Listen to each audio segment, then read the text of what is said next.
Okay. Live आ जाइए भाई, सभी लोग जल्दी से। क्लास स्टार्ट हो गई है, सभी लोग लाइव आ जाएंगे, फिर हम लोग क्लास स्टार्ट करते हैं। चलिएगा।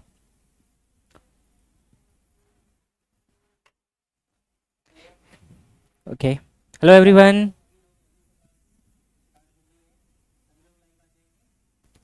चलिएगा। गुड आफ्टरनून भाई, गुड आफ्टरनून डीके जी, वेरी गुड आफ्टरनून भाई। एक बारी सबको मैसेज कर दें ताकि सभी लोग लाइव जुड़ जाएं, फिर हम लोग क्लास स्टार्ट करते हैं। कल की क्लास ठीक थी भाई, कोई डाउट तो नहीं किसी को? डीके जी, कल की क्लास क्लियर है?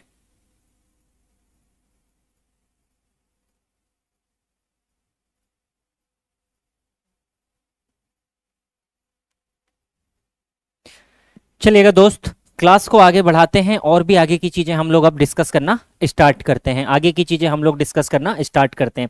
देखिएगा, जिस तरीके के क्वेश्चंस बने हैं उसी तरीके की चीज़ों को हम लोग डिस्कस करने वाले हैं। कल की क्लास में हमने कुछ चीज़ें देखी थी। देखिएगा, कल हमने क्या क्या सीखा था भाई? परिवर्तन के विषय में सीखा था हमने कि अगर हम प्रतिरोध की लंबाई को 2 गुना कर दें तो क्या परिवर्तन होगा। प्रतिरोध कितना हो जाएगा भाई? सीधे 4 गुना हो जाएगा। अगर क्षेत्रफल को हम क्या कर दें भाई? आधा कर दें या 2 गुना कर दें, एरिया को 2 गुना कर दें, तो प्रतिरोध क्या होगा? 1/2 का वर्ग, मतलब 1/4 हमारे पास हो जाएगा। तो ये कंसेप्ट तो हम लोग सीख चुके थे कल की क्लास में। आज की क्लास में हम आगे की चीजें सीखते हैं। एक क्लास में हम आगे की चीजें सीखते हैं। देखिएगा, यदि हम किसी प्रतिरोध को, अगर हमारे पास कोई एक रेजिस्टेंस है, इसे हम n भागों में काट दें, इसे हम n भागों में क्या करें भाई? काट दें। n भागों में क्या करा हमने? उसके टुकड़े टुकड़े कर दिया, और फिर उन टुकड़ों को हम क्या करें? एक बार श्रेणी क्रम में जोड़ते हैं, एक बार क्या करते हैं? समांतर क्रम में जोड़ते हैं, और फिर देखते हैं कि उससे क्या रिजल्ट बनता है। ये डायरेक्ट क्वेश्चन है, आपके एग्जाम में पूछे गए। एमपीपीएटी ले लीजिए, सीजीपीएटी ले लीजिए, या आपका जो पर्टिकुलर एक बार ही पेपर हुआ है, तो ये जो क्वेश्चंस मैं आपको यहाँ पर डिस्कस करा रहा हूँ, यही क्वेश्चन आपको अभी देखने भी मिलेंगे। कल की क्लास में हम इसके क्वेश्चंस भी डिस्कस करेंगे, है ना जी? जो पूछे गए हैं क्वेश्चन भी हम लोग डिस्कस करेंगे, तो आपको काफी ज्यादा हेल्प होगी, आप बहुत आसानी से क्वेश्चंस को बना पा रहे होंगे। चलिएगा, समझते हैं, हम कंसेप्ट को समझते हैं कि देखिए कंसेप्ट क्या कहता है। अगर देखिए हम समझें भाई, यहां पर सपोज कीजिए, यदि हम किसी प्रतिरोध को, यदि किसी प्रतिरोध को, प्रतिरोध जिसे हम कह रहे हैं रेजिस्टेंस को, हम काट दें, को n भागों में हम काट दें, n भागों में काट दें, है ना जी? अगर हमने उसको n भागों में क्या किया? काट दिया। कैसे काटेंगे भाई? तो देखिए, अगर हमारे पास में सपोज क्या था, एक हमारे पास में एक रेजिस्टेंस था, एक हमारे पास में ये कोई रेजिस्टेंस था, इसका प्रतिरोध R था भाई। हमने इसको क्या करा? बहुत सारे टुकड़ों में हमने इसको कन्वर्ट कर दिया। हमने इसको क्या करा? बहुत सारे टुकड़ों में अलग अलग हमने इसको काट दिया, बहुत सारे टुकड़ों में काट दिया। ये हमारे पास टोटल कितने टुकड़े हो गए? n टुकड़ों में हमने इसको काट दिया। अब जब हमने काट दिया, और काटने के बाद में देखिए दो कंडीशन बनेगी। काटने के बाद में पहली कंडीशन बनेगी कि जो भी हमारे पास टुकड़े बचे हैं, जो भी टुकड़े हैं, उन्हें हमने क्या किया भाई? जो भी हमारे पास इसके टुकड़े हैं, छोटे छोटे जो हमारे पास में टुकड़े बने, इन टुकड़ों को हमने पहली कंडीशन में क्या करा भाई? टुकड़ों को हमने जोड़ा। किस क्रम में जोड़ा? श्रेणी क्रम में जोड़ा, श्रेणी क्रम में जोड़ा। अगर हमने टुकड़ों को श्रेणी क्रम में जोड़ा, ठीक है जी, श्रेणी क्रम अगर हम कहें तो किस क्रम में जोड़ा भाई? सीरीज क्रम में, या सीरीज कॉम्बिनेशन में हमने इसको क्या किया? सीरीज में हमने इनको जोड़ दिया। तो देखिए क्या कंडीशन बनेगी, क्या कंडीशन बनेगी, टोटल कंडीशन क्या बनेगी, इसके विषय में हम लोग यहाँ पे चर्चा करने वाले हैं कि टोटल कंडीशन हमारे पास में क्या होने वाली है। ठीक है जी, टोटल कंडीशन क्या होने वाली है। क्लियर? ओके।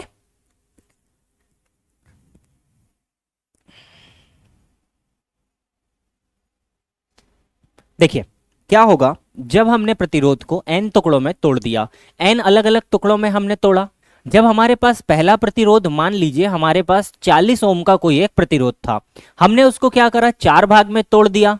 तो प्रतिरोध कितना हो जाएगा भाई 40/4 मतलब 10 10 10 10 4 ओम हमारे पास बन जाएंगे, 4 प्रतिरोध बन जाएंगे 10 10 ओम के, है ना जी। तो क्या हो रहा है, जितने भी टुकड़ों में हमने तोड़ा, सपोज कीजिए यहां पर हमने तोड़ा कितने टुकड़ों में है भाई, n टुकड़ों में तोड़ा है, टोटल हमारे पास n टुकड़े हैं। तो जब हमने 4 टुकड़ों में तोड़ा तो प्रतिरोध 4 से डिवाइड हुआ, जब हमने n टुकड़ों में तोड़ा तो पहले का प्रतिरोध कितना हो जाएगा भाई, अगर पहले का टोटल R था तो ये हो जाएगा R/n, ये भी कितना हो जाएगा R/n, ये भी कितना हो जाएगा R/n, और यही क्रम हमारे पास आगे तक चलते रहेगा। हर एक प्रतिरोध कितने का हो जाएगा, जितने टुकड़ों में तोड़ा है उतने में आप डिवाइड कर दीजिए। जैसे 40 ओम का प्रतिरोध था, 4 टुकड़ों में तोड़ा तो हर किसी का प्रतिरोध कितना हो जाएगा 40/4 मतलब 10 ओम 10 ओम 10 ओम और 10 ओम हमारे पास सभी का प्रतिरोध हो जाएगा। यू गॉट माय पॉइंट, आपको समझ में आ गया क्या कहना चाह रहा हूं मैं, कि हमने जितने टुकड़ों में तोड़ा है प्रतिरोध भी उतने ही टुकड़ों में क्या होगा, विभाजित हो जाएगा। अब ये जो हमारे पास में टुकड़े हैं भाई, इन टुकड़ों को अगर हम जोड़ देते हैं, इन टुकड़ों को अगर हम श्रेणी क्रम में जोड़ते हैं तो देखिएगा कैसे जोड़ा जाएगा। ये हमारे पास पहला प्रतिरोध हुआ, ये हमने दूसरा प्रतिरोध जोड़ा, फिर हमने इसके बाद ये तीसरा प्रतिरोध जोड़ा, और यही क्रम हमारा चलते रहेगा कहां तक, n प्रतिरोध तक। टोटल कहां तक चलेगा, n प्रतिरोध होंगे या n रेजिस्टेंस हमारे पास में होने वाले, n नंबर ऑफ रेजिस्टेंस तक हमने क्या करा, इसको जोड़ दिया। अब देखिए सभी का प्रतिरोध हमारे पास में दिया गया है, इसका प्रतिरोध कितना है भाई R/n, इसका प्रतिरोध भी कितना है R/n, इसका प्रतिरोध भी कितना है R/n, और यही क्रम आगे तक चलते रहेगा। तो यहां पर अगर हम कुल प्रतिरोध की बात करें, यहां पर अगर हम कुल प्रतिरोध की बात करें तो देखिएगा कि जो यहां पर आपके पास में कुल प्रतिरोध, या हम कहें इसे टोटल रेजिस्टेंस हमारे पास में क्या बनेगा, तो टोटल जो हमारे पास में रेजिस्टेंस यहां पर बनने वाला है दोस्त, वो कितना बनने वाला है उसको देखिएगा।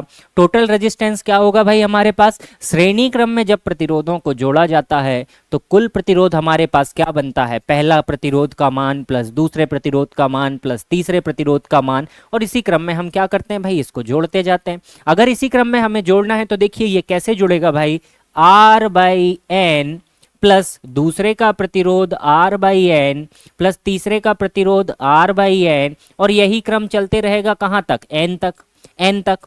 अब देखिएगा सेम सेम संख्याएं हैं, सारी संख्याएं क्या हैं, सेम हैं। जब हम सारी संख्याओं को 2 बार जोड़ते हैं, जैसे एक अगर हमारे पास कोई संख्या है, एक को अगर हम 2 बार जोड़ते हैं तो 2 ही आता है। सेम संख्या अगर वही है, अगर हम उसको 4 बार जोड़ते हैं तो 4 गुना हो जाती है। 5 बार जोड़ते हैं, जैसे 4 को हम 5 बार जोड़ें तो क्या होगा, 4 को 5 बार जोड़ा जाए तो 4 गुणित 5 लिखा जा सकता है। 4 को अगर 10 बार जोड़ा जाए तो हम चाहे तो 4 को 10 बार जोड़ें या 4 गुना 10 कर लें। ऐसे ही जब हम R/n को हमने कितनी बार जोड़ा, n बार जैसे ही हमने जोड़ा तो कुल प्रतिरोध क्या हो जाएगा भाई, कुल प्रतिरोध हो जाएगा n गुना किसका भाई, R/n का। n से n कट जाएगा, रिजल्ट क्या बचेगा, R ओम आपके पास रिजल्ट बचेगा, R ओम आपके पास में रिजल्ट बचेगा। यहां से हमने क्या सीखा, यहां से हमने क्या सीखा भाई, तो यहां से हम क्या सीख रहे हैं,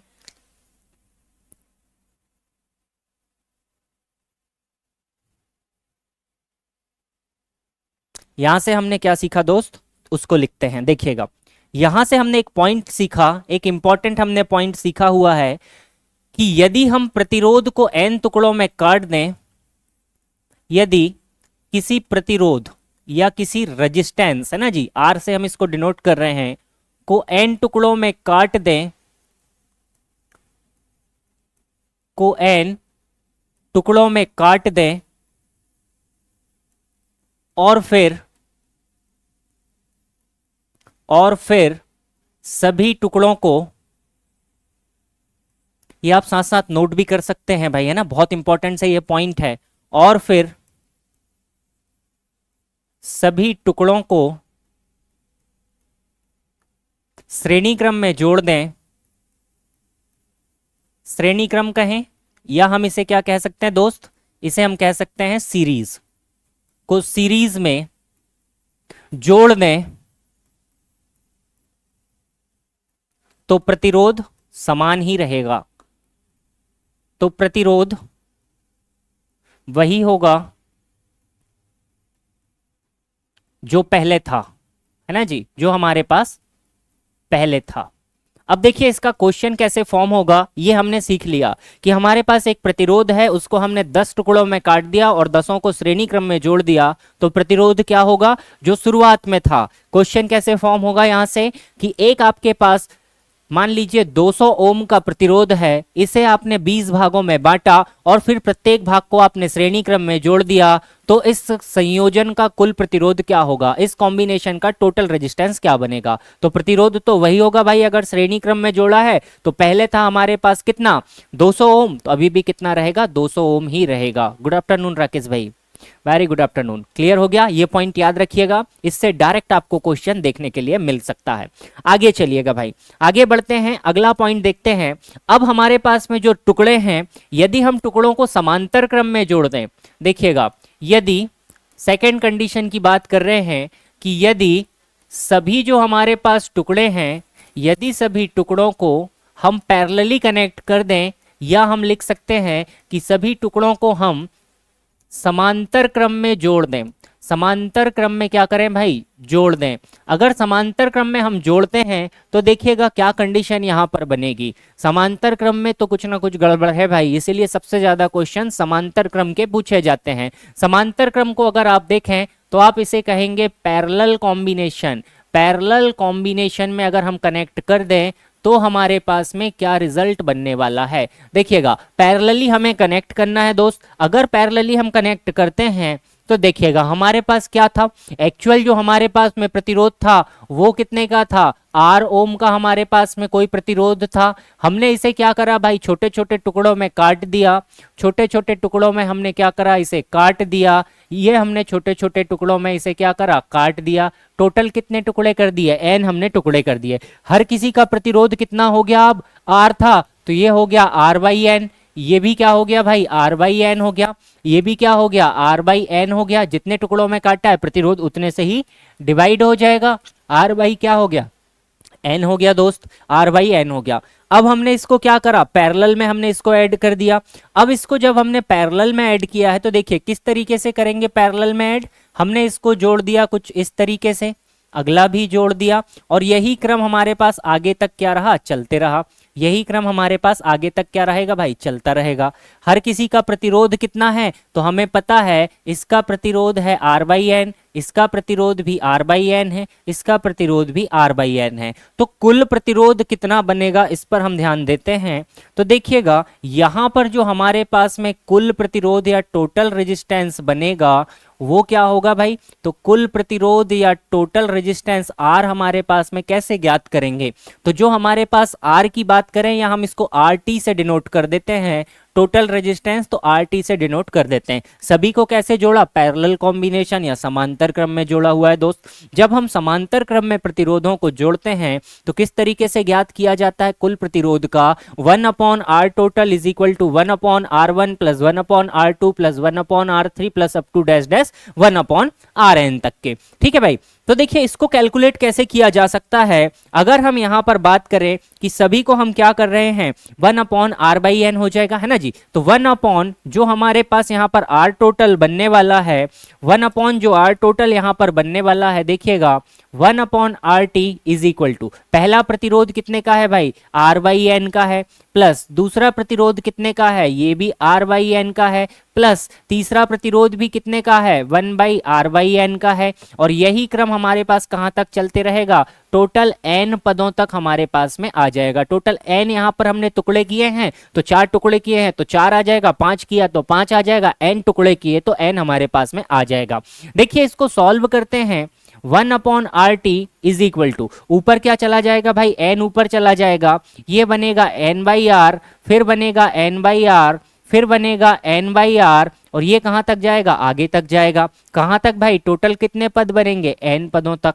अगर हम किसी संख्या को एन बार जोड़ते हैं तो हम क्या कर सकते हैं, उस संख्या में सीधे हम एन का गुणा कर सकते हैं। जैसे अगर हम 4 को 3 बार जोड़ते हैं तो 4 धन 4 धन 4 12 आता है, या फिर हम सीधे उसमें 4 में क्या कर सकते हैं, 3 का गुणा कर सकते हैं। तो यहां पर 1 अपॉन आर टोटल हमारे पास क्या हो जाएगा, एन का मल्टीप्लाई हो जाएगा किसमें भाई, एन बाई आर में। तो ये रिजल्ट क्या बनाएगा, एन स्क्वायर अपॉन आर बनाएगा, एन स्क्वायर अपॉन आर बनाएगा। तो जो हमारे पास फाइनल रिजल्ट बनेगा देखिएगा वो रिजल्ट क्या बनने वाला है। तो यहां पर मैं लिखता हूं इसके बाद में, या अगले पेज में हम लिखते हैं, तो 1/r total is equal to n square upon R आया। 1/r total is equal to हमारे पास n स्क्वायर अपॉन आर आया। तो यहां से अगर हम पलटते हैं भाई, दोनों को क्या करते हैं, पलट देते हैं, तो r टोटल बराबर क्या हो जाएगा, r अपॉन n स्क्वायर हो जाएगा। ये पॉइंट आप याद रखेंगे, मोस्ट इंपॉर्टेंट ये पॉइंट आपके लिए रहेगा कि इसकी जो वैल्यू होगी वो क्या हो जाएगी भाई, क्या हो जाएगी दोस्त, R अपॉन एन स्क्वायर हो जाएगा। अंतिम प्रतिरोध क्या हो जाएगा, R अपॉन एन स्क्वायर हो जाएगा। इसका मतलब कि जितने भी भाग में हमने काटा है उसका वर्ग कर दीजिए, वही प्रतिरोध आपका हो जाएगा। एक क्वेश्चन इससे रिलेटेड देखते हैं। देखिए पैरेलल कॉम्बिनेशन से रिलेटेड एक क्वेश्चन देखते हैं कि यदि किसी प्रतिरोध को, देखिएगा क्वेश्चन में सिंपल अपने तरीके से लिख रहा हूं, एक 100 ओम के प्रतिरोध को, एक 100 ओम के प्रतिरोध कहें या हम कहें रेजिस्टेंस को 5 भागों में काटा जाता है, 5 भागों में काटा गया, काटा गया और श्रेणी और समांतर क्रम में, सीरीज और पैरेलल भाई है ना, श्रेणी और समांतर क्रम में जोड़ा गया, श्रेणी और समांतर क्रम में जोड़ा गया, कुल प्रतिरोध कितना होगा, कुल प्रतिरोध या रेजिस्टेंस कितना होगा। हमने किस में जोड़ा है भाई, सीरीज में भी जोड़ा है और पैरेलल में भी हमने क्या करा, जोड़ा हुआ है। श्रेणी क्रम में भी जोड़ा, समांतर क्रम में भी जोड़ा, दोनों कंडीशन है। पहले हम जोड़ते हैं, देखिए सीरीज में पहला हम सॉल्यूशन करते हैं किसके लिए भाई, श्रेणी क्रम के लिए। पहला हम करते हैं श्रेणी क्रम में जब हमने जोड़ा, या हम लिखते हैं इसको किस क्रम में, सीरीज कॉम्बिनेशन में। अगर हमने इसको सीरीज में जोड़ा तो हमने अभी सीखा था कि जब हम श्रेणी क्रम में जोड़ते हैं तो प्रतिरोध में कोई फर्क नहीं पड़ता, जितना पहले था उतना ही रहने वाला है। तो श्रेणी क्रम में जब जोड़ा तो फाइनल जो प्रतिरोध बनेगा आर टोटल, वो कितना बनेगा भाई, जो पहले 100 ओम था वही 100 ओम क्या होगा, बना रहेगा। जो पहले 100 ओम था वही 100 ओम क्या होगा, बना रहेगा। ये डेफिनेटली सत्य है। सीरीज कॉम्बिनेशन में तो कोई फर्क पड़ ही नहीं रहा। अब हम सेकंड की बात करते हैं, सेकंड की बात करते हैं दोस्त कि समांतर क्रम में जब हमने जोड़ा, समांतर क्रम में जब हमने जोड़ा, या हम बात करें इसे हम कहते हैं पैरेलल कॉम्बिनेशन, या हम इसे कहते हैं पैरेलल कॉम्बिनेशन, इसमें जब हमने इसको ऐड किया तो यहां पर क्या रिजल्ट बनेगा। तो देखिए पैरेलल कॉम्बिनेशन में जब हम जोड़ते हैं, प्रतिरोध को काटने के बाद उन्हीं टुकड़ों को जोड़ रहे हैं, तो आर टोटल हमारे पास में क्या बन रहा है भाई, देखिए अभी हमने निकाला आर अपॉन एन स्क्वायर हमारे पास हो जा रहा है। तो आर अपॉन एन स्क्वायर हो जा रहा है। प्रतिरोध पहले कितना था, 100 ओम था। कितने टुकड़े में हमने डिवाइड करा भाई, तो 5 भागों में हमने काटा है। तो 5 का हो जाएगा वर्ग, कितना हो जाएगा, 100/5 का वर्ग हो जाएगा 25। तो रिजल्ट कितना बन जाएगा, 4 ओम। रिजल्ट कितना बन जाएगा डियर, 4 ओम यहाँ पर रिजल्ट बन जाएगा। 4 ओम क्या होगा, हमारे पास प्रतिरोध यहाँ पर बच जाएगा। मात्र और मात्र कितना बचेगा, 4 ओम का प्रतिरोध यहाँ पर बच जाएगा। क्लियर हो गया भाई, इसमें कोई समस्या तो नहीं। एक बार कमेंट कीजिएगा, क्या ये आपको क्लियर हो गया है, एक बारी कमेंट करके बताइए, फिर हम आगे बढ़ते हैं आगे की तरफ। ओके चलिए बताइएगा, हम आपका वेट कर रहे हैं।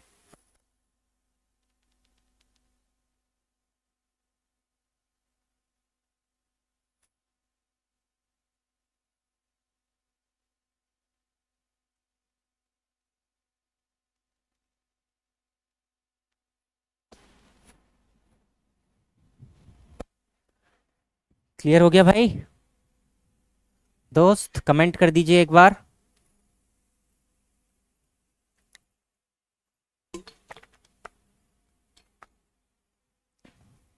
ओके चीजें क्लियर है, दिक्कत हो तो पूछ लेना भाई, दिक्कत हो तो बिल्कुल पूछ लेना, कोई दिक्कत की बात नहीं है।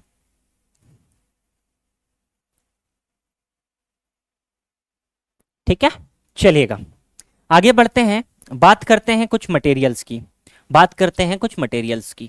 ठीक है ओके चलिए, मटेरियल्स की बात थोड़ा रुक के करेंगे, पहले हम कुछ चीजें देखते हैं, एक इंपॉर्टेंट पॉइंट देखते हैं।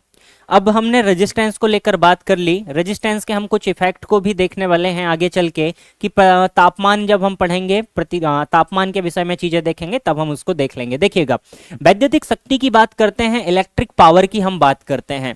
इलेक्ट्रिक पावर हमारे पास में क्या होती है, इलेक्ट्रिक पावर हमारे पास में क्या होती है, यहां से भी बहुत सारे डायरेक्ट आपके क्वेश्चन बने हुए हैं।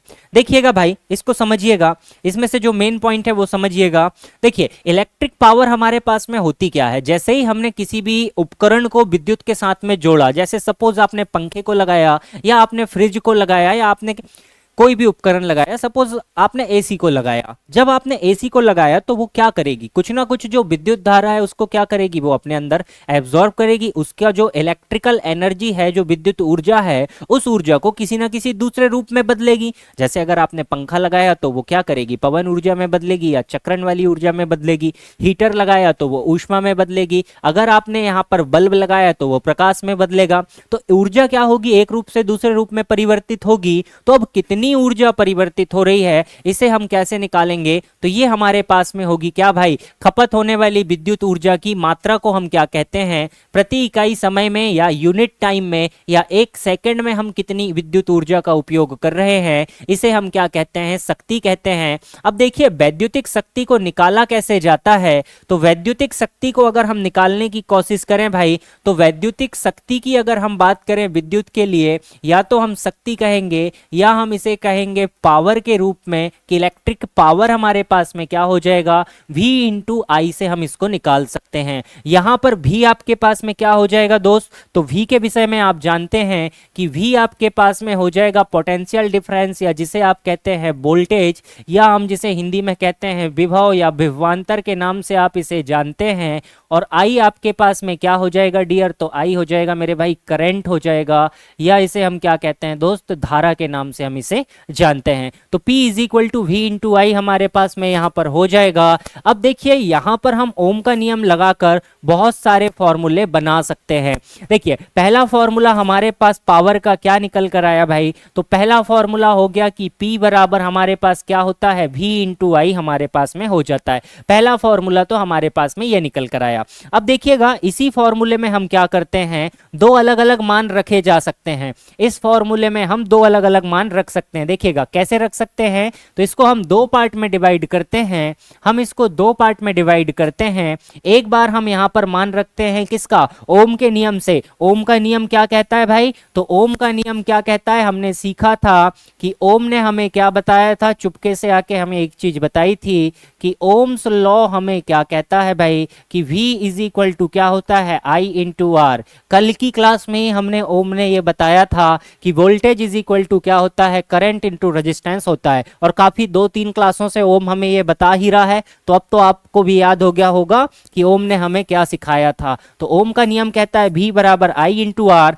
अब यहां से हम दो अलग अलग मान निकालते हैं दोस्त। देखिएगा, दो अलग अलग मानों को निकालते हैं। एक बार हम पुट करते हैं, V की जगह में क्या रख सकते हैं, I इंटू आर रखते हैं। और एक बार हम पुट करते हैं, I की जगह में क्या लिख सकते हैं, तो R को ट्रांसफर कर दीजिए, V अपॉन आर हम लिख सकते हैं। इसी फॉर्मूले में हम इन दोनों मानों को पुट करते हैं। जैसे ही हम यहाँ पर दोनों मानों को पुट करेंगे भाई, देखिए ये क्या होगा, V की जगह में I इंटू आर अगर हम लिखेंगे तो हमने क्या लिखा, V की जगह में I इंटू आर लिखा। और यहाँ पर ऑलरेडी क्या है, I यहाँ पर मौजूद है। तो P का मान क्या हो जाएगा, एक हो जाएगा, I स्क्वायर आर हमारे पास में आ जाएगा। तो सेकेंड फॉर्मूला क्या हो जाएगा पावर का, P is equal to I square R हमारे पास में हो जाएगा दोस्त। ठीक है, V का मान रखा। अब सेकंड में हम I का मान रखते हैं, तो I का मान जैसे ही रखेंगे तो P बराबर V, और I की जगह में हम क्या लिख सकते हैं, V बाई आर हम लिख सकते हैं। तो पावर का फॉर्मूला क्या निकल कर आ जाएगा, V स्क्वायर अपॉन आर यहाँ पर निकल कर आ जाएगा, V स्क्वायर अपॉन आर निकल कर आ जाएगा। तो ये जो तीनों फॉर्मूले हैं, तीनों पावर के फॉर्मूले हैं, आप जिससे चाहें उससे आप निकाल सकते हैं। V स्क्वायर अपॉन आर निकाल लें या I स्क्वायर अपॉन आर निकाल लें। यहाँ पर भी देख सकते हैं आपके नोट्स में ये प्रॉपर लिखा है कि तीनों फॉर्मूले आपके पास में हो जाते हैं, तीनों फॉर्मूले आपके पास में हो जाते हैं। तो इनमें से आप जिसका जरूरत पड़े हम उसका क्या कर सकते हैं, उपयोग कर सकते हैं। हमारे पास सवाल में जो डाटा दिया रहेगा उसके अकॉर्डिंग हम अपने फॉर्मूले का चयन करेंगे। नॉर्मली आपको याद केवल रखना है भाई एक ही फॉर्मूले को, कि जो आपसे क्या कहता है कि V is equal to P is equal to क्या होगा, V इंटू आई होगा। पावर इज इक्वल टू क्या होगी भाई, वोल्टेज इंटू करंट होगा।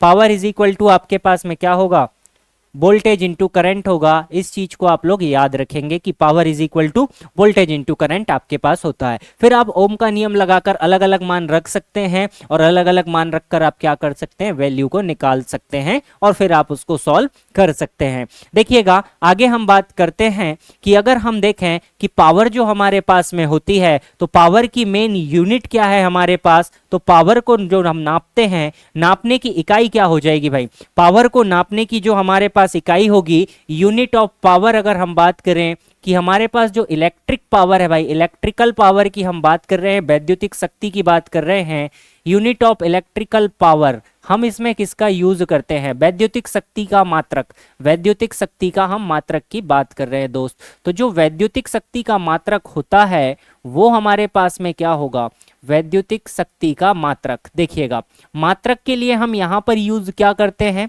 अगर हम पावर की बात करें तो किसका यूज किया जा सकता है भाई, एक बार कमेंट करेंगे, क्या आप जानते हैं इसके विषय में, आप इलेक्ट्रिक पावर में किसका यूज करते हैं। इलेक्ट्रिक पावर देखिएगा अगर हम एसआई मात्रक की बात करें तो देखिए पावर जो एक्चुअल में हमारे पास में होती है वो हमारे पास में क्या होती है, किया गया कार्य बटे समय, वर्क डन अपॉन टाइम हमारे पास में पावर होता है। वर्क हमारे पास में होता है जूल और टाइम होता है सेकंड। तो जूल पर सेकंड जो हमारे पास में चीज आती है उसी को हम इलेक्ट्रिक में क्या कहते हैं, तो ऐसा ही यूनिट हमारे पास में क्या हो जाएगी भाई, वॉट हो जाएगी। इसे हम कहते हैं वॉट या आप इसे लिख सकते हैं वॉट के रूप में। इसी का एक मान अगर आप देखना चाहें तो ये आपके पास में निकल कर आ जाएगा, जूल प्रति सेकंड आ जाएगा। हम लोग इसके विषय में बात कर चुके हैं। तो हम नॉर्मली यूज किसका करते हैं, वॉट का यूज करते हैं, जूल पर सेकंड को हम इलेक्ट्रिक में यूज नहीं करते हैं। इलेक्ट्रिकल पावर निकालने के लिए हमारे पास में वॉट का उपयोग किया जाता है। अब देखिए जो वॉट है,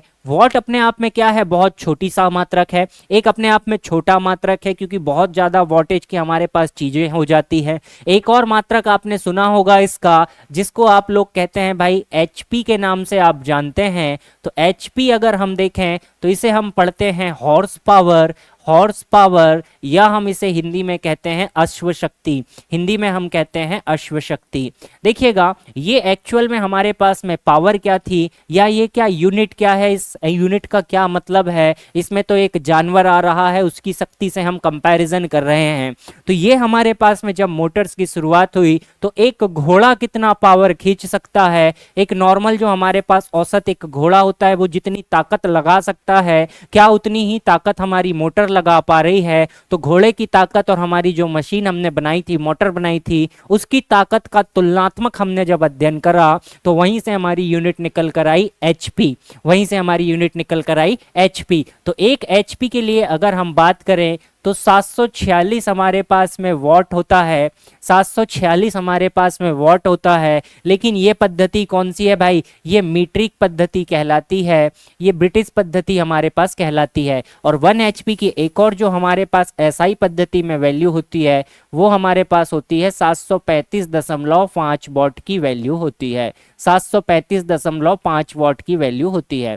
तो अगर 1 एचपी की वैल्यू आपसे पूछी जाए तो दोनों में से जो ऑप्शन आपको दिखे आप उसको लगा सकते हैं, दोनों ही ऑप्शन आपके करेक्ट कहलाएंगे। स्टैंडर्ड जो यूनिट है एसआई पद्धति क्या है भाई, 735.5 वॉट है। लेकिन हम लोग अभी भी सारी चीजें एसआई में उपयोग नहीं करते हैं, हम अंग्रेजों के गुलाम रहे हैं। तो ब्रिटिश पद्धति का काफी हमारे ऊपर प्रभाव है, काफी प्रभाव हमारे ऊपर है। आज भी हम किसी व्यक्ति की हाइट की बात करें तो हम 5 फुट 4 इंच ही बताते हैं, हम कमरे का साइज भी आज फुट में ही बताते हैं। लेकिन फुट जो पद्धति है ये अंग्रेजों की पद्धति है, ब्रिटिश पद्धति है, और जो आज की डेट में चलती नहीं है। जबकि हमें हाइट बतानी चाहिए कि हमारी हाइट 1.5 मीटर है, हमारी हाइट 1.38 मीटर्स है, क्योंकि लंबाई का मात्रक क्या है भाई, स्टैंडर्ड मात्रक मीटर है। लेकिन चलन में अभी तक यही है, तो यही हमारे पास चल रहा है। ठीक है, ये ब्रिटिश पद्धति है 746 वॉट वाली।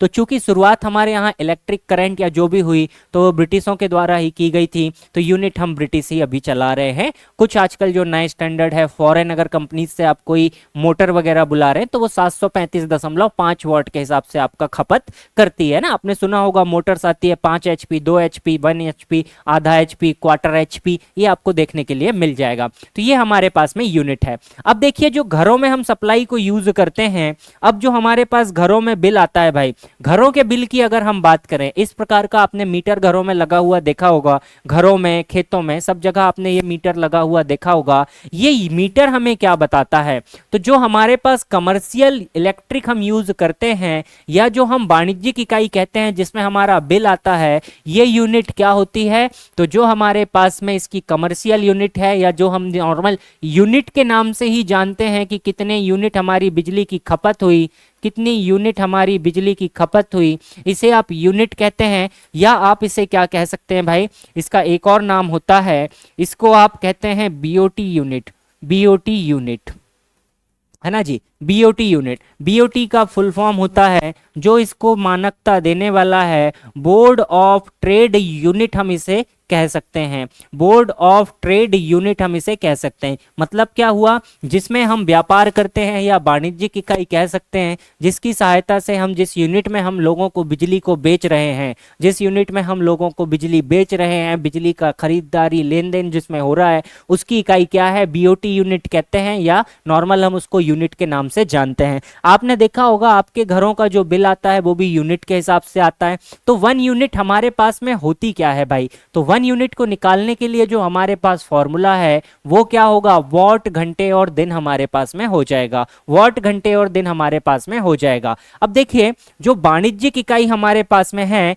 मीटर को निकालने के लिए जो हमारे पास कमर्शियल या यूनिट निकालने के लिए जो हम यूज करते हैं, तो जो यूनिट हम निकालते हैं इसको हम निकालते हैं किसकी सहायता से, तो आपने देखा होगा आपके घरों के बाहर एक एनर्जी मीटर लगा होता है। एनर्जी मीटर को हम एनर्जी मीटर ही कहेंगे। एनर्जी मीटर जिसमें नापता है भाई, वो नापता है किसमें, आप गौर से देखिएगा उसके ऊपर KWH लिखा होता है, उसके ऊपर KWH लिखा होता है। इस KWH को हम कहते हैं कि ये हमारे पास होता है kilo watt hour, kilo watt hour, या हिंदी में हम इसे कहें तो ये कहलाता है किलो वॉट, और किलो वॉट, और इसको हम कहते हैं घंटा, है ना जी, आवर। किलोवाट आवर या किलोवाट आवर KWH मीटर हमारे घरों में लगा होता है। तो ये जो हमारे पास 1 किलोवाट होता है, तो देखिएगा 1 किलोवाट, इसकी वैल्यू आपसे पूछी जाती है। एक अगली स्लाइड में हम इसको समझाएंगे क्योंकि बहुत इंपॉर्टेंट ये पोर्शन है कि 1 किलोवाट आवर बराबर आपका कितना होता है, 1 किलोवाट आपके पास में कितना होता है भाई, ठीक है। 1 किलोवाट आवर या 1 किलोवाट घंटा आपके पास में कितना होता है, 1 KWH। तो देखिए इसको तोड़ने की कोशिश करते हैं, तो 1 तो एज इट इज रहा, ये जो किलो है भाई, किलो को हम क्या लिख सकते हैं, सिंपली किलो का मतलब ही क्या होता है, 1000 होता है। तो 1 इंटू हमारे पास में कितना हो गया, 1000, ये आ गया वॉट और ये आ गया आवर, वॉट आ गया और आवर आ गया। अब मैंने आपको अभी बताया था कि वॉट की जो वैल्यू होती है डियर, वॉट हमारे पास में किसका मात्रक है, पावर का मात्रक है ना। चूंकि हमारे पास पावर क्या होती है, तो कहीं पर भी पावर की बात करें, वर्क अपॉन टाइम हो जाती है, W फॉर वर्क, वर्क हो जाता है कार्य, कार्य कहें या हम इसे कह सकते हैं ऊर्जा, है ना जी, कार्य कहें या ऊर्जा हम इसे कह सकते हैं। और T हमारे पास में क्या हो जाता है, समय हो जाता है। कार्य का अगर हम मात्रक देखें या ऊर्जा का मात्रक देखें, ये हमारे पास क्या होता है भाई, ये मात्रक होता है जूल, और समय का मात्रक तो आप जानते हैं कि ये क्या होता है, सेकंड होता है। तो यहां से देखिए वॉट की वैल्यू क्या बनेगी डियर, वॉट की वैल्यू बन जाएगी जूल पर सेकंड, वॉट की वैल्यू क्या बन जाएगी, जूल पर सेकंड बन जाएगी। अगर वॉट की वैल्यू जूल पर सेकंड हमारे पास में हो गई है, तो अब हम यहाँ पर वैल्यू पुट करते हैं। देखिए 1 इंटू 1000 तो हमारे पास 1000 ही बनेगा, वॉट की जगह में हम लिख सकते हैं जूल पर सेकंड, और ये जो आवर लिखा लिखा हुआ है, घंटा हमारे पास में लिखा हुआ है, तो एक घंटे में कितने सेकंड होते हैं भाई, एक घंटे में कितने सेकंड होते हैं, तो इस घंटे को हम क्या लिख सकते हैं, 3600 क्या लिख सकते हैं, सेकंड हम इसको लिख सकते हैं। देखिएगा सेकंड से सेकंड आपका कैंसिल आउट हो जाएगा, तो यहां से फाइनल वैल्यू क्या निकल कर आएगी कि 1 kWh या 1 kilowatt hour is equal to आपके पास कितना हो जाएगा, 36, तो ये है जीरो देख लीजिए, 1 2 3 4 5 हम लिख सकते हैं 36 और 5 जीरो हम इसमें लगा सकते हैं। ये हमने 5 जीरो लगा दिया भाई, इसमें इतना क्या हो जाएगा, जूल हो जाएगा। अब यहां से हम जीरो को कम कर सकते हैं, तो देखिए 1 2 3 4 5 और एक और दशमलव मैं ले लेता हूं 6, तो इसका मान याद रखिएगा, ये होगा 3.6 गुणित 10 की घात 6 और J4 आप जानते हैं ये हो जाएगा जूल। ये आपके पास भाई CGPAT 2021 में पूछा गया क्वेश्चन है, CGPAT 2021 में पूछा गया क्वेश्चन है कि 1 किलोवाट आवर बराबर कितने जूल आपके पास में हो जाता है। ठीक है, CGPAT में सेम क्वेश्चन आया है, 1 kilowatt hour is equal to 3.6 into 10 की पावर 6 क्या हो जाएगा भाई, जूल हो जाएगा। यही चीज आपकी यहां पर भी लिखी हुई है।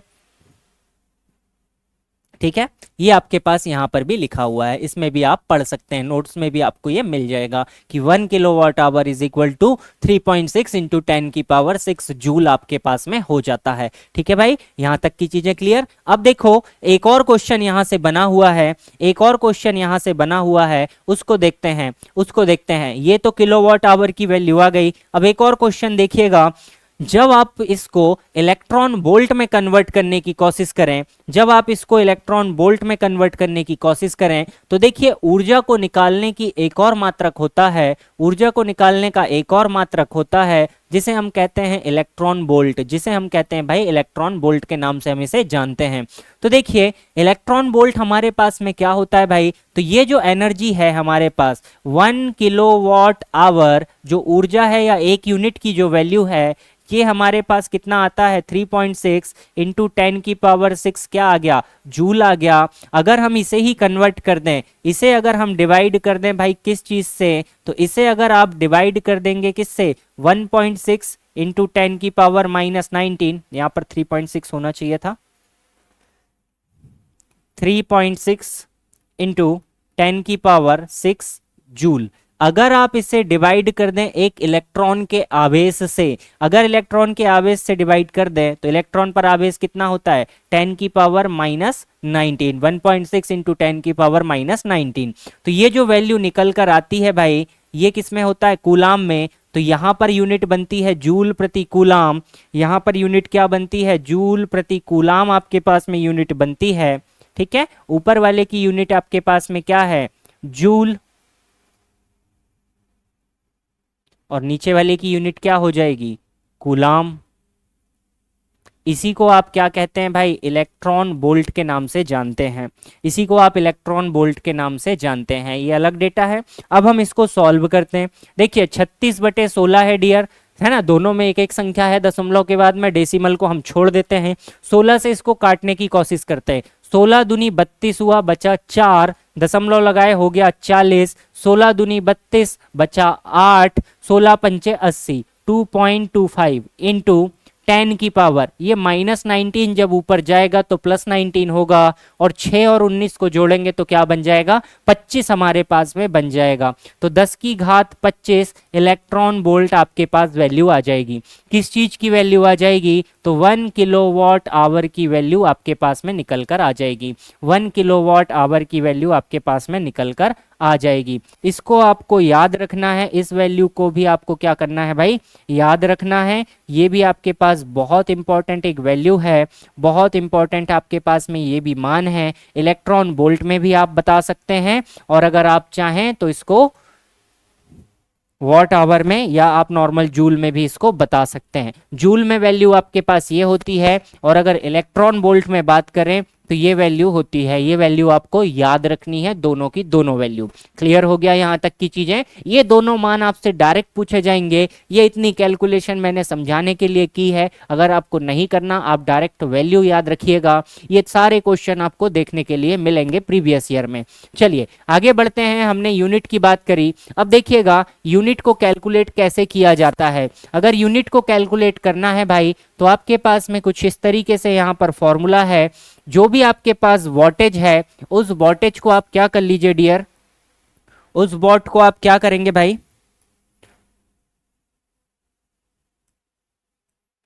ये खपत कैसे निकालेंगे, यूनिट का नंबर कैसे निकालेंगे कि कितनी यूनिट हमारी यहाँ पर खपत हुई है, कितनी यूनिट हमारी यहाँ पर खपत हुई है। तो किस तरीके से निकाला जा सकता है, आपको क्या करना है, वॉट इंटू घंटे इंटू दिन बटे हजार। आपको क्या करना पड़ेगा भाई, जितना भी वॉटेज आपका खपत है उसको आप मल्टीप्लाई करेंगे किससे, घंटे से, कितने घंटे आप चला रहे हैं, कितने दिन आप चला रहे हैं, और डिवाइड करेंगे 1000 से, डिवाइड करेंगे 1000 से। चलिए एक क्वेश्चन इसमें बनाते हैं। आपके पास में एक बेसिक क्वेश्चन मैं आपको दे रहा हूं, देखिएगा। आपने नॉर्मल देखा होगा भाई कि अगर आपके घर में एक 80 वॉट का बल्ब है, एक 80 वॉट का क्या लगा हुआ है, बल्ब है, उसको आप प्रतिदिन कितना चलाते हैं, आप उसको चलाते हैं प्रतिदिन कितना भाई, प्रतिदिन सपोज आप चला रहे हैं उसको कितना, 8 घंटे। प्रतिदिन आप कितना चला रहे हैं, 8 घंटे आपने लाइट को चालू रखा। 80 वॉट का लाइट लगा हुआ है, हर दिन हम उसको कितने चला रहे हैं भाई, 8 घंटे हमने लाइट को जला के रखा है हर दिन। तो 30 दिन में कितना बिल बनेगा, तो जो टोटल 30 दिन है, 30 दिन में कितना यूनिट बिल बनेगा, 30 दिन में कितना यूनिट बिल बनेगा, कितना यूनिट बिल बनेगा, ये हमें बिल बनाते आना चाहिए। कितना यूनिट बिल बनेगा, या आपका जो मीटर है वो कितने यूनिट घूमने वाला है। देखिएगा दोस्त, जब हम इसको कनेक्ट करते हैं तो हमारे पास फॉर्मूला क्या है, कितने वॉट का हमारा बल्ब है भाई, तो 80 वॉट का बल्ब है। हर दिन कितने घंटे चला रहे हैं, 8 घंटे चला रहे हैं। कितने दिनों तक चलाया, 30 दिन तक चलाया। इसको आप सिंपली डिवाइड कर देंगे किससे, 1000 से। तो 2 जीरो तो ऑलरेडी कट चुके हैं। 8 तिरी 24 या 8 8 64, 64 गुणित 3 करेंगे, 6 तिरी 18, 3 चौका 12, 192 ये बन जाएगा। डिवाइड में आ जाएगा 10, तो टोटल कितना आ जाएगा, 19.2 यूनिट आपका मीटर क्या होगा, घूम जाएगा। 19.2 यूनिट आपका मीटर घूम जाएगा।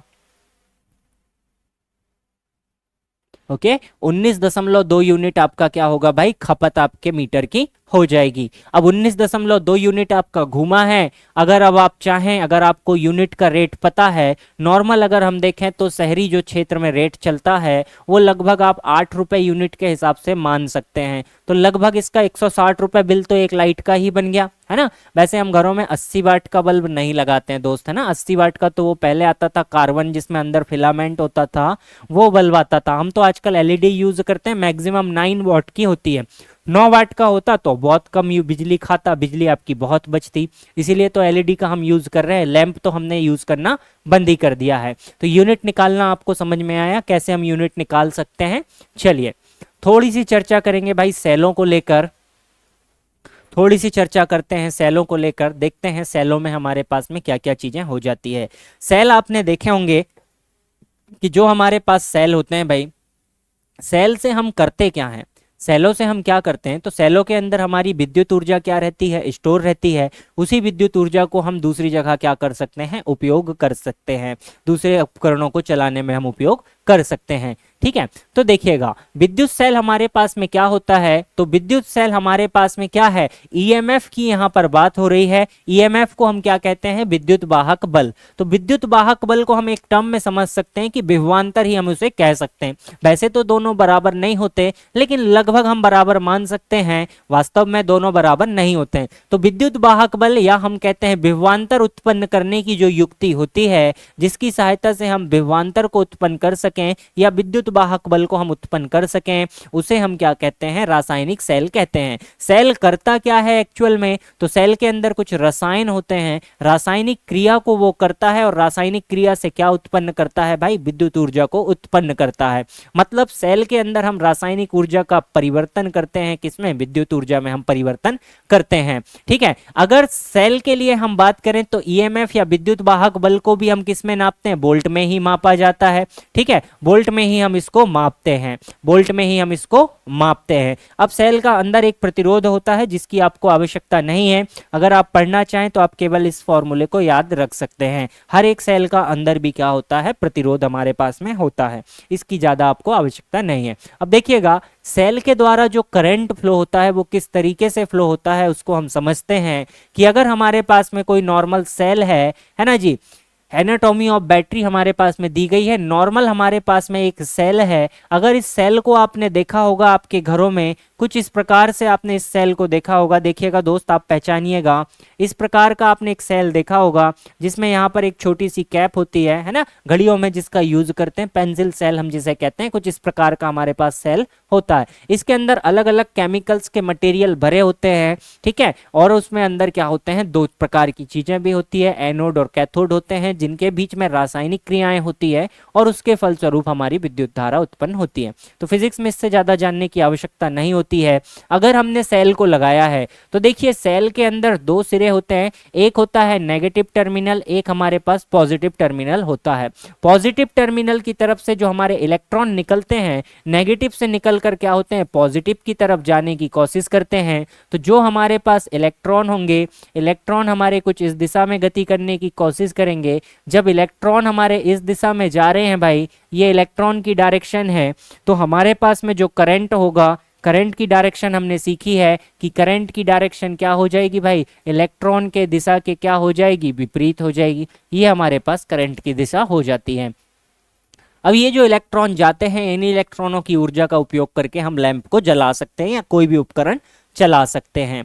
ठीक है, आगे देखिएगा, हमारे पास में एक वैज्ञानिक का नाम आता है जिन्होंने हमें कुछ नियमों के विषय में बताया था। एक वैज्ञानिक का हमारे पास नाम आता है जिनका नाम था भाई किरचॉफ। किरचॉफ ने हमें दो नियम बताए थे, उन नियमों के विषय में हम थोड़ा सा जानते हैं कि किरचॉफ ने जो दो नियम दिया था वे दो नियम हमें क्या कहते हैं।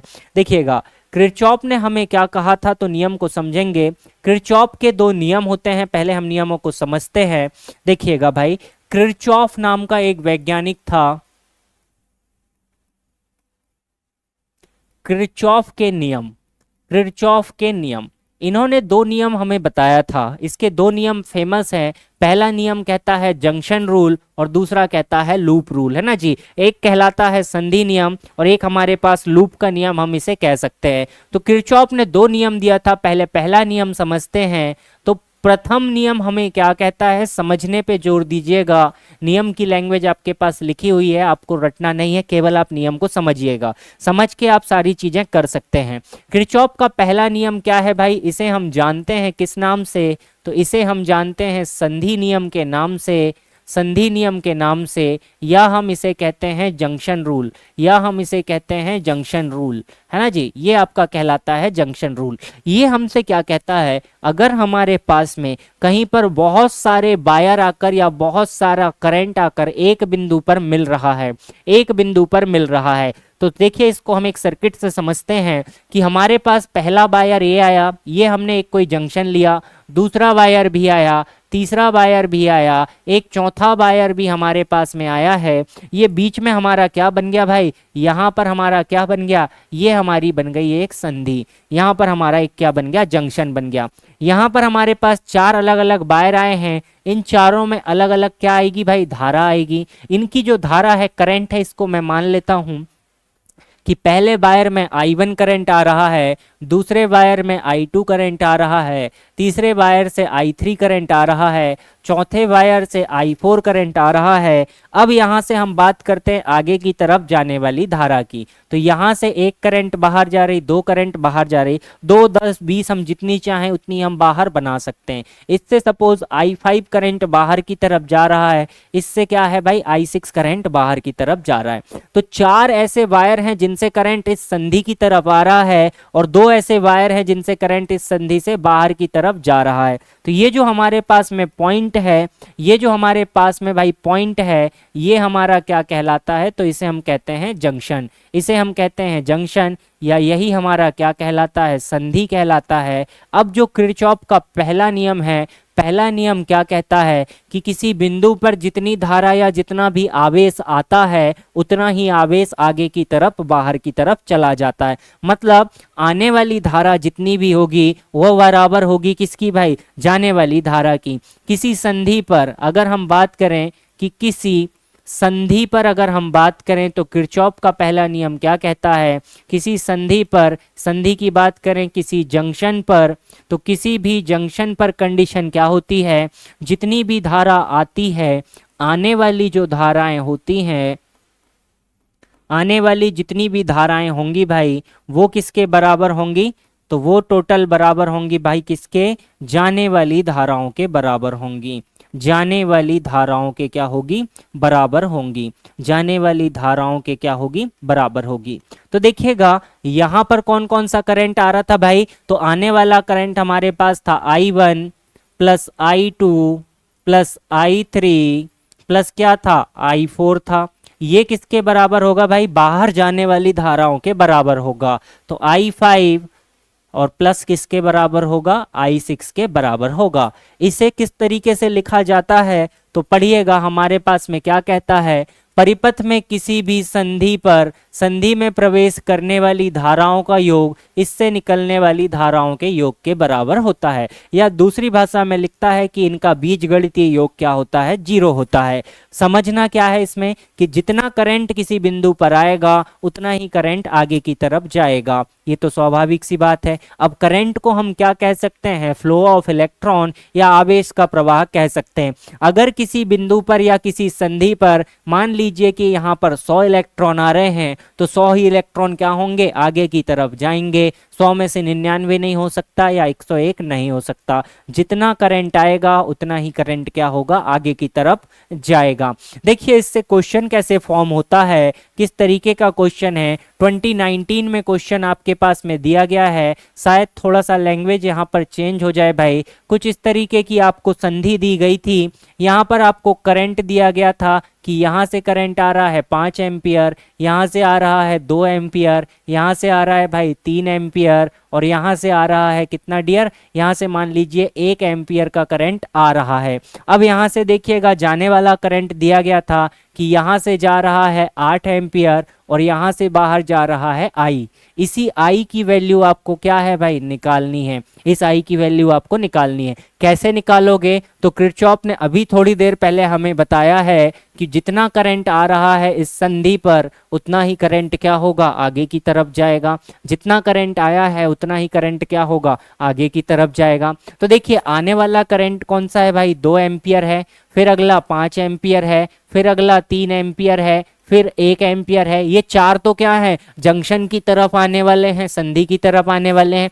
जाने वाले कौन कौन से हैं भाई, तो एक 8 एम्पियर बाहर जा रहा है और एक क्या जा रहा है, I बाहर जा रहा है। हम इसको सॉल्व कर सकते हैं, 5 और 2 7, 3 10 और 1 11 बराबर कितना हो जाएगा, 8 प्लस I। तो I की वैल्यू क्या हो जाएगी भाई, 11 माइनस 8 हो जाएगा, 9 10 11, 3 एम्पियर मान हो जाएगा I का। क्लियर हो गया क्वेश्चन, 3 एम्पियर मान हो जाएगा किसका, I का। बहुत आसान क्वेश्चन है, आसानी से आप इसको बना सकते हैं। ये नियम किसने बताया, तो किरचॉफ ने बताया। कब बताया, तो 10 मिनट पहले ही बताया है, भूले तो नहीं। ठीक है, अब देखो, अब पहला नियम अगर हम बात करें, कहां पे लिखा ये, तो पहला नियम आप याद रखेंगे। देखिए ये बताता किस पर है, ये चीज भी पूछी जाती है, ये चीज भी पूछी जाती है। तो यहां पर लिखते हैं भाई कि किरचॉफ का जो पहला नियम है, किरचॉफ का प्रथम नियम, फर्स्ट लॉ ऑफ किरचॉफ, प्रथम नियम किसकी बात करता है, तो पहला नियम आवेश संरक्षण के सिद्धांत पर, आवेश संरक्षण, या हम कहें इसको भाई इंग्लिश में हम कहेंगे चार्ज कंजर्वेशन, चार्ज कंजर्वेशन पर,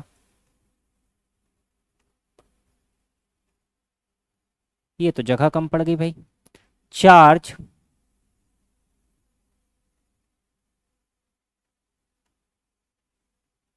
चार्ज कंजर्वेशन पर आधारित है। चार्ज कंजर्वेशन पर क्या है दोस्त, आधारित है।